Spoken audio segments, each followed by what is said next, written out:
Hi, so a lot of my videos are on surveillance equipment, particularly the old style CCTV stuff that I've been playing around with and installing around the house. It's been an ongoing project for years and just something to continuously add to and work with and learn about and all that good stuff. So, these here are Pelco Optera cameras. These are panoramic cameras, so you have multiple sensors in one unit, and it gives you an immersive or a panoramic view. This particular variant is the 180 degree, which has 4 sensors mounted like this.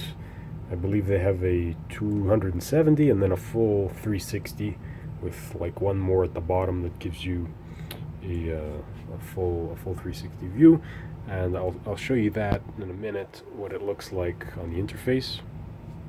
It's kind of weird how these work.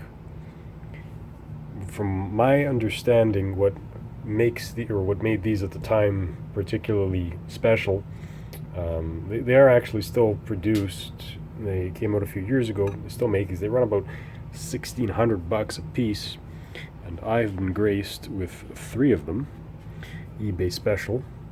I picked these up as non-functional, not working. They basically needed to be reset and have a firmware upgrade. They had corrupted firmware on them, and from my testing purposes, they do seem to work quite well. But as I say, what made these particularly special is the not the analytics, but the what do you call it? The algorithm or the software that would stitch together the individual streams and make really one seamless stream. And it's kind of cool how that works. And I'll show you it once again here. If you kind of like move the camera around or the scene changes abruptly, you'll see the lines appear that really differentiate the individual scenes, and then the algorithm goes in and it starts to blend them like the gentle tip of an artist's brush. And these are PoE only, PoE Plus, I think, which is the higher wattage output. You can just use any little PoE switch to get these going. And once you plug in a network camera into the network, it just kind of farts out a video stream and an IP, and you have to go and find it. If you buy these brand new out of the box, they come with a default IP that you should be able to just go to and get to the camera login page. Once you get these from somebody else, there's no way in hell of knowing what they did to it. So that's why it's best to always reset it. I have it on automatic or DHCP, so my router just kind of slapped an IP on it. And the best thing that I've found so far to discover cameras, at least ones that are ONVIF compliant, which is kind of like a universal standard put together by some of the big players in network video, but that's a whole other topic in itself, is this ONVIF device manager. So you open this, you let it run for a bit, and it kind of finds them all on the network, and as you can see, it gives you the model number of the camera and its IP address over there, which you can navigate to in a web browser. And down here you can see that it actually found all of the individual feeds. I know I don't use a screen recorder, so you can put them in individual tiles on a surveillance monitor, and you have one camera that's acting as many cameras in essence. Pelco's sort of new deal here is this VX, whatever you call it here, Video Expert, and you have these different programs, including this VX Toolbox, which has this search feature that's supposed to go and find the cameras. It did find them previously, but now it's not finding them, so I don't know what changed.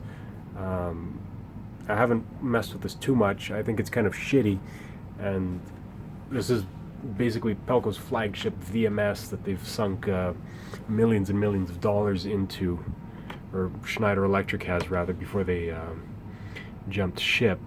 And side note, Pelco has actually just been bought out by Motorola, so that is going to be quite interesting to see what comes from there in the future. I think we're going to be seeing a lot more in terms of highly advanced video analytics. This camera here does have analytics built in. Again, kind of shitty, but it does have it and it does work. And I'll show you that by navigating to the webpage of the camera itself. Okay, so here's what we're greeted with when we pull up the camera's IP. Once again, you do have to make sure that the thing is in the same IP range as your router is giving out, otherwise you're going to have to go in there and change it. So this is basically the panorama over here, and then below that we have the view that we can kind of drag around. You can see if this was a 360 camera, it would just keep going. And I just have it aimed up here at the ceiling.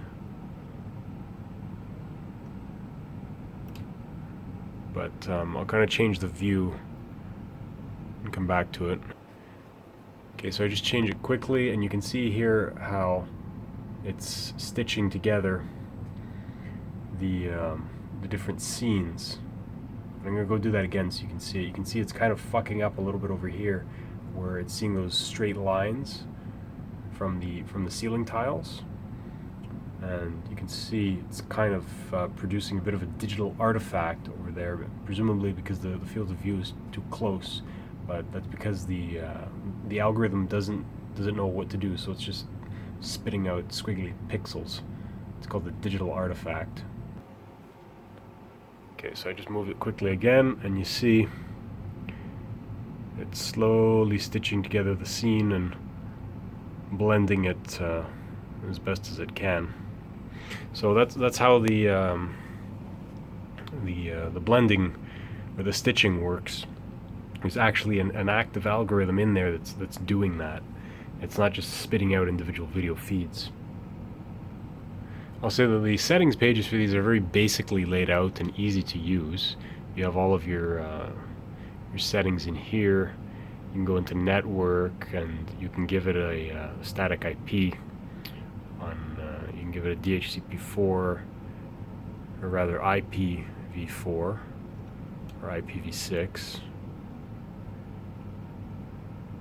You can see the IP that it's assigned to it, the subnet, the gateway, all that. In here you have the streams. These are the different streams that you would put into your NVR that you would navigate to. You can adjust them specifically. And here's your analytics configuration. So you can give it, adaptive motion, camera sabotage, directional motion, loitering detection, object counting, object removal, stopped vehicle. I don't know how well these work. I'm assuming not very well, since this is one of the first cameras that has this. There is updated firmware for this. You can go onto the Pelco website and then go into like system, general settings. I haven't played too much around with this, so I'm not 100% sure how it works. But it's somewhere in there. You just download the firmware file and you jam it into the camera. So they are actively still working on these and developing them.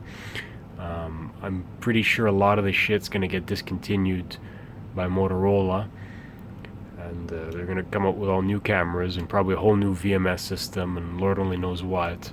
But as it is, these are quite nice cameras. I'm going to make some more videos in the future showing them outdoors, the different lighting conditions and things like that, and see how these work.